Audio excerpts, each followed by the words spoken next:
Update. Am I the a-hole for threatening to divorce my wife over my son? Original post. Hi everyone, I 39 male have been facing a dilemma with my wife, Katie 32 female, because of my son Bran 15 male. For starters, Bran is my son from my first marriage with Anne, 39 female. We met and dated in college, had Bran during our junior year, and got married not long after graduation. We were married for 6 years and dated for 2, so all in all we spent 8 years together. Our divorce was not a big deal. We both realized that while we worked as a great team parenting, neither of us was genuinely happy being married to each other. We tried going on dates, spending more time together and even going to therapy. But nothing worked, so we decided it was best for us to separate. It was all amicable, no bad-mouthing, no backstabbing, no fighting for full custody. I co-own a business with one of my old college buddies. It's successful and requires some traveling, and I make more than decent money. Despite our separation, I made sure Anne was taken care of in order to make sure that my son was taken care of. Anne kept the house, one of the cars, and we split custody of Bran. Instead of just sending a check every month, I paid for Bran's education, healthcare, etc. Anne greatly appreciated this, and we've always stayed on good terms, even after she remarried. Now on to my problem. I met Katie a few years ago while at a friend's wedding. We chatted, danced, and genuinely had a good time. I found her funny, smart, and ambitious. We exchanged numbers after that and went on a few dates before making things official after 4 months of getting to know each other. I was honest with Katie about my ex and my son from our second date. I explained that I lived 2 blocks from my ex, that my son came over unannounced a lot because, well, he could, and that he came first in my life. At the time, Katie said she understood, and I believed her, especially after she met Bran for the first time, and they bonded over a shared love of Star Wars. Fast forward, and Katie and I have been married for 3 years. My son was my best man at our wedding, and he has a good relationship with my wife. All was well before the topic of kids was brought up. To be honest, we talked about it before we got married. I was clear that I wasn't too on board with having another kid.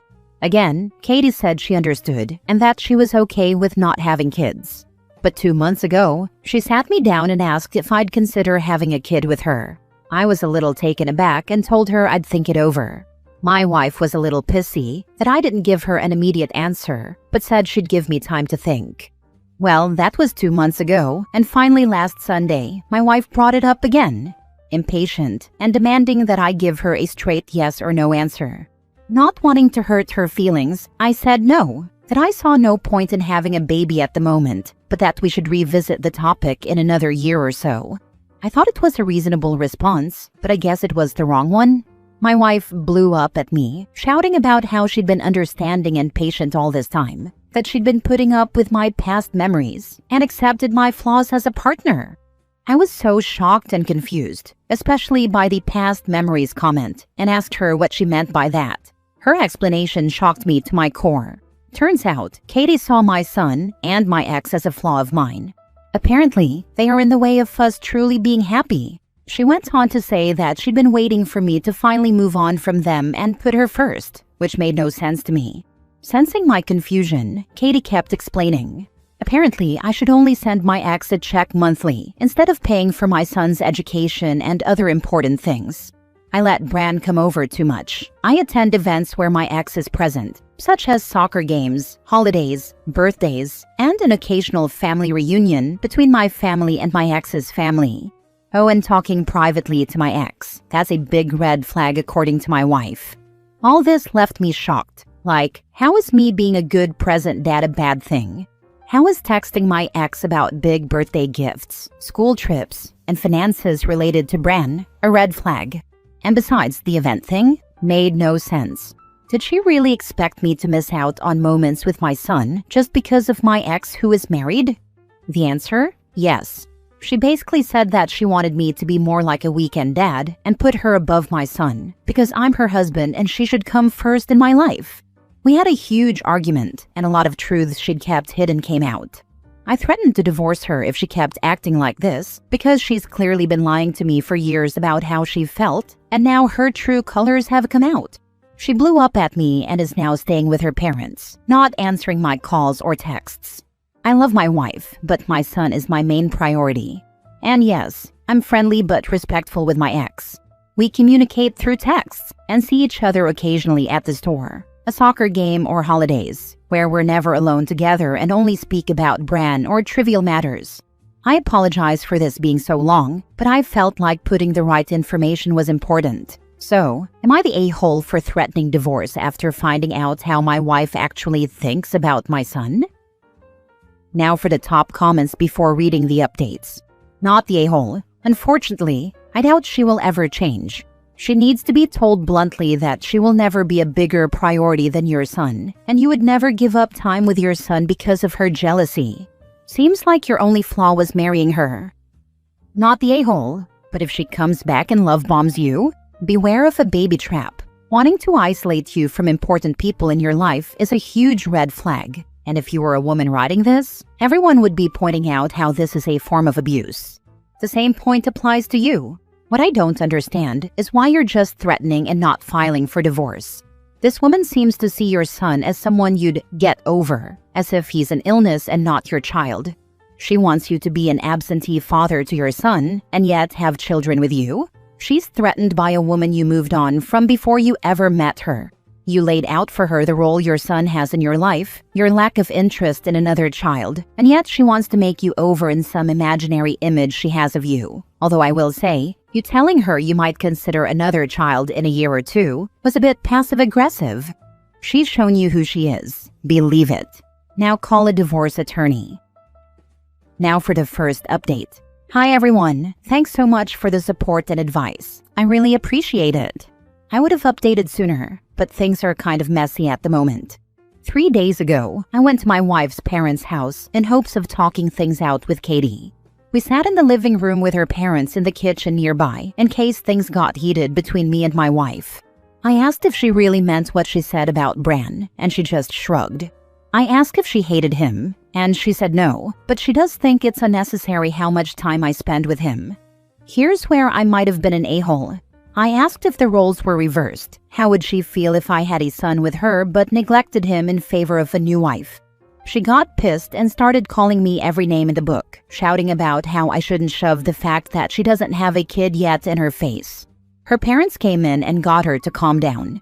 Maybe I should have backed off, but I kept asking questions anyway.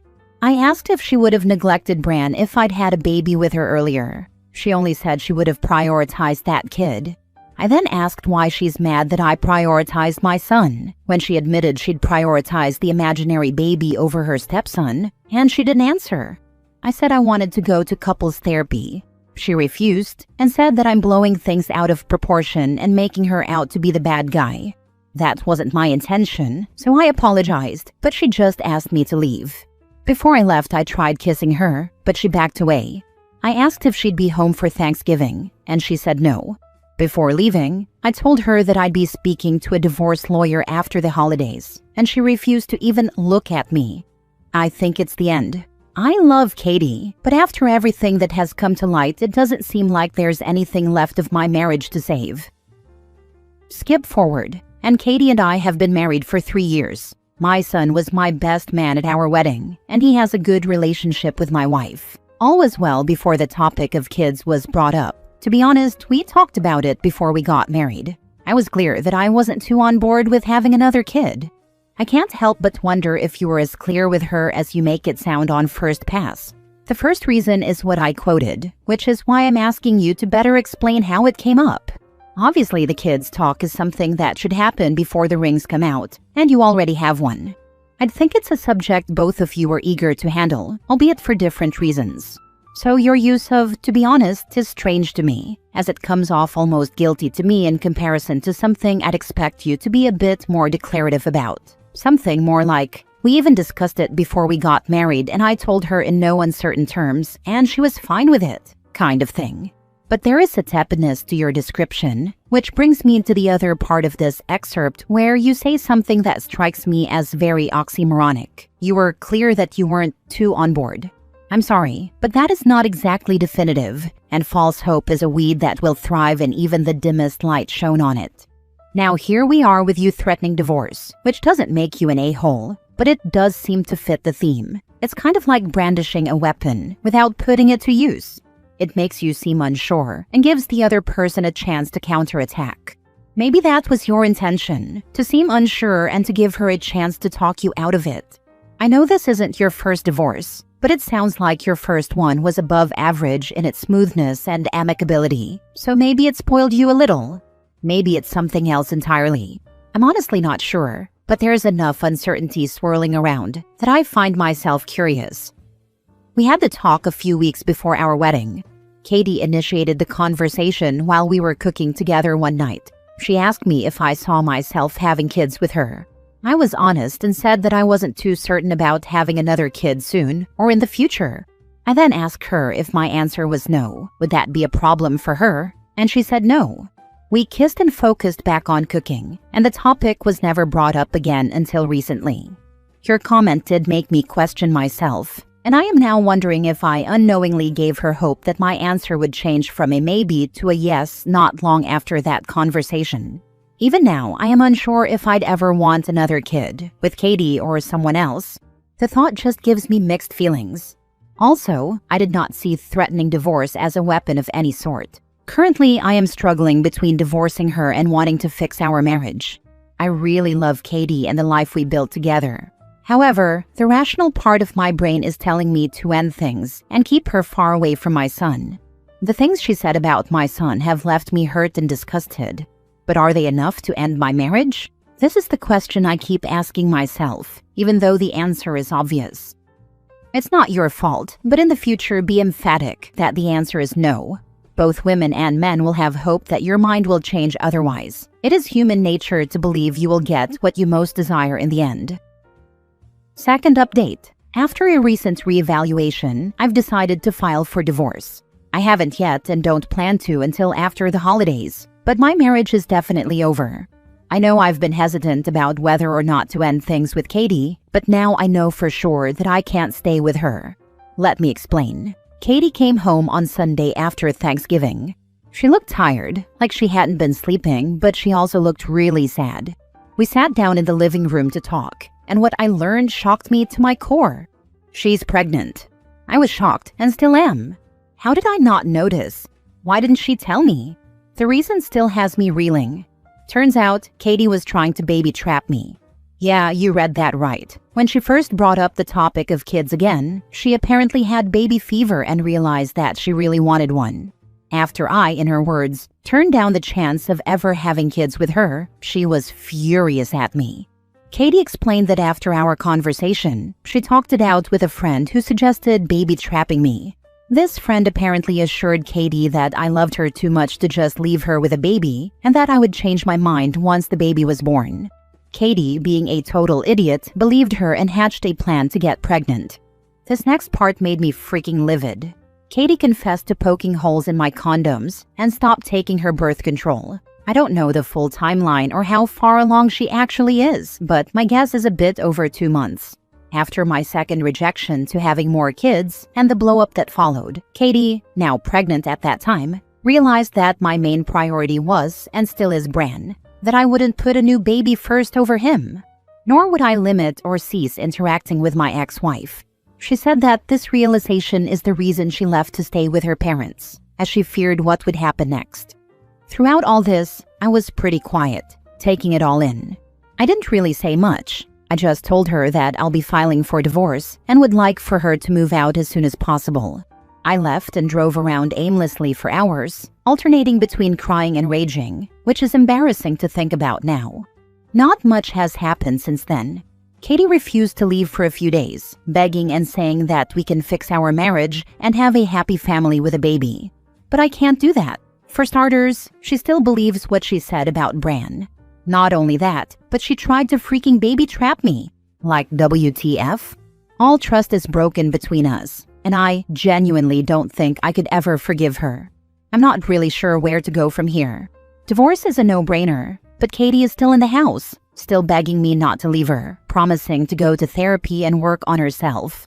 But none of that can convince me to stay with someone who broke my trust and betrayed me in one of the worst ways.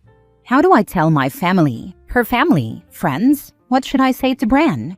With Christmas just a few days away, my family and Anne's family are coming over for our yearly party at Anne's house. I don't want Katie to come, but I especially don't want to deal with people asking why my wife isn't there. This sucks. I'm so angry and hurt right now, but I feel like I can't even express it openly at the moment.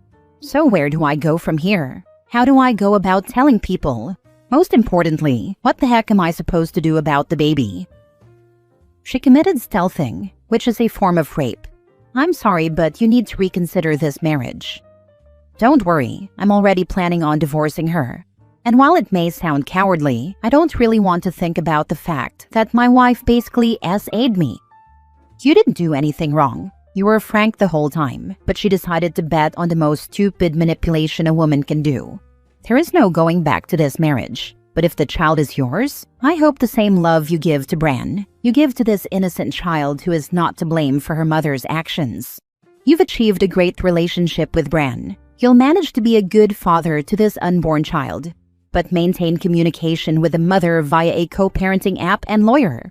She is a manipulator. Therefore, everything with her must be in writing and with a judge's stamp. Good luck, OP.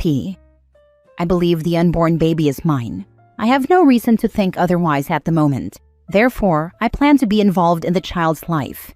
I do have a nagging feeling that Katie isn't going to co-parent easily since she doesn't want to get divorced. You need to set the record straight as soon as possible or she will turn it on you. You also should get a DNA test anyway because it might not be your child. Please tell me you didn't have sex with her after she brought up wanting a baby. We typically had sex 2 to 3 times a week, so I didn't think much of it at the time.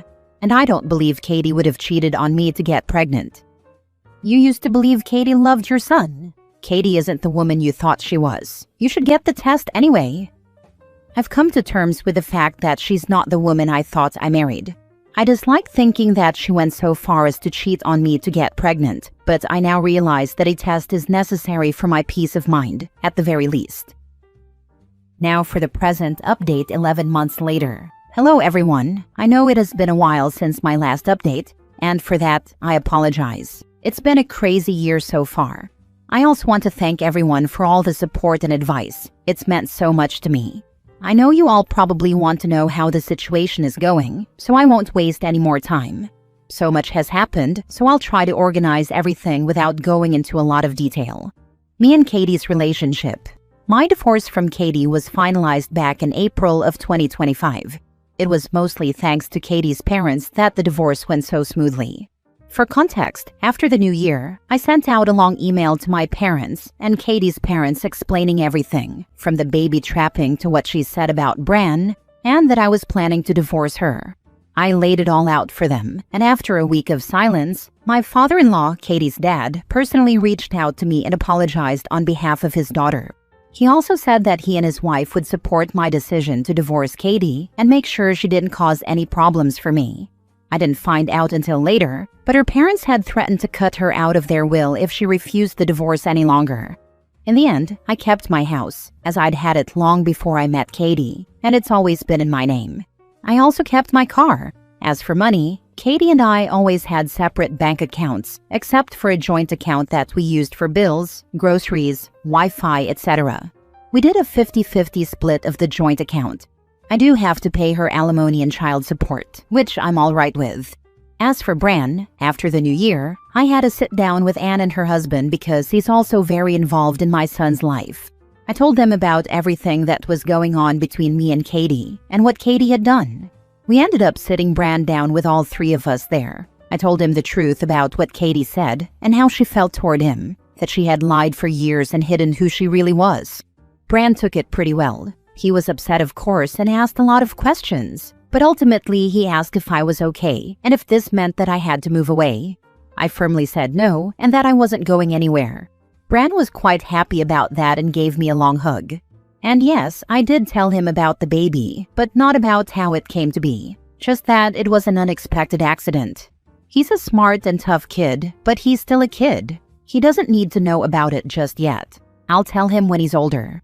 About the baby, this has been a very big emotional roller coaster. Katie did go through with the pregnancy, which I wasn't surprised about given the lengths she had gone to in order to get pregnant in the first place. I won't lie, I was emotionally detached during the pregnancy. I showed up to all the appointments, I helped build furniture, and I even painted the walls for the nursery. I showed up, I was there, I helped. But emotionally, I felt far away. Katie tried to get back with me several times, even attempting to seduce me, which led to me telling her father about it. I don't know what he said to her, but Katie did back off and stop the harassment. Now, the part I'm sure everyone is curious about, the baby. In early June of 2025, Katie gave birth to a healthy baby boy. I was there the whole time for the birth. It was hard since I wasn't emotionally invested in the pregnancy, but I also didn't want Katie to go through labor alone. We did a DNA test because I decided I needed it for my own peace of mind. I'm 100% the father. This took a huge weight off my chest, and I felt like I could finally breathe after months of drowning in doubt and worry. We named our son Sean and have 50-50 custody. I get Sean for a week and then vice versa.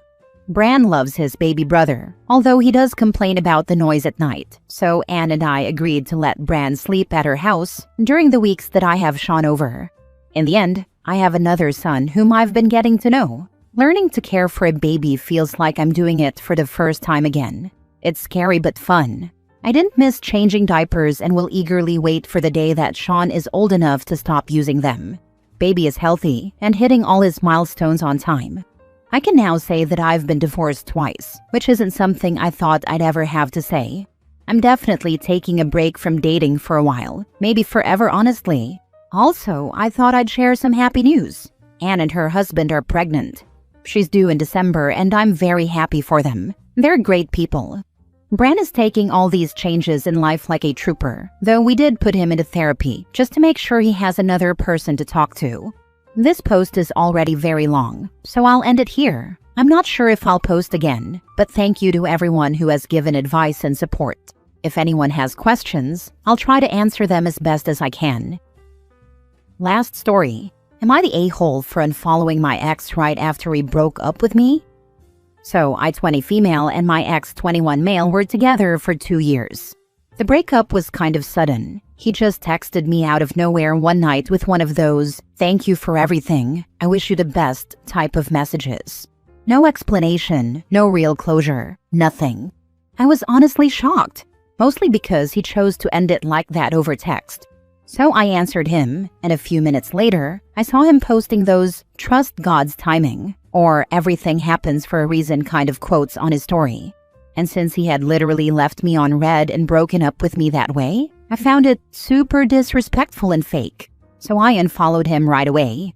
For me, that's how I deal with people who are no longer a part of my life. Exes, old friends, anyone. If things get messy, I block. And he knew that about me. But when he noticed I unfollowed him, he completely lost it. He suddenly replied to the breakup message he had ignored, started a whole argument, and even got mad about random stuff like my belongings. He made it a huge deal, as if I had personally attacked him. Now, even 2 months later, our mutual friends keep telling me that he's still mad about the unfollow, like that's what hurt him the most. Apparently, he keeps saying it was disrespectful, and he's still angry about it, even though he's the one who broke up with me. So I'm wondering, is that normal? Do guys really take something like that so personally? Or even for girls, would you be that upset if your ex unfollowed you right after a breakup?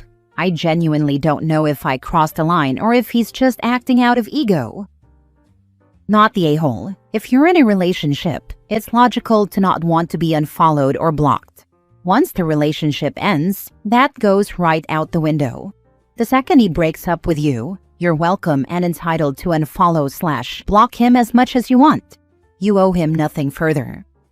Thank you so much. And you're right. Once the relationship ends, all that obligation stuff disappears. I don't owe him access to me anymore. It's just hard to break that mindset when you've spent so long trying to understand it all. But hearing it put this way really helped me realize I'm allowed to protect my peace without feeling guilty. So genuinely, thank you for this.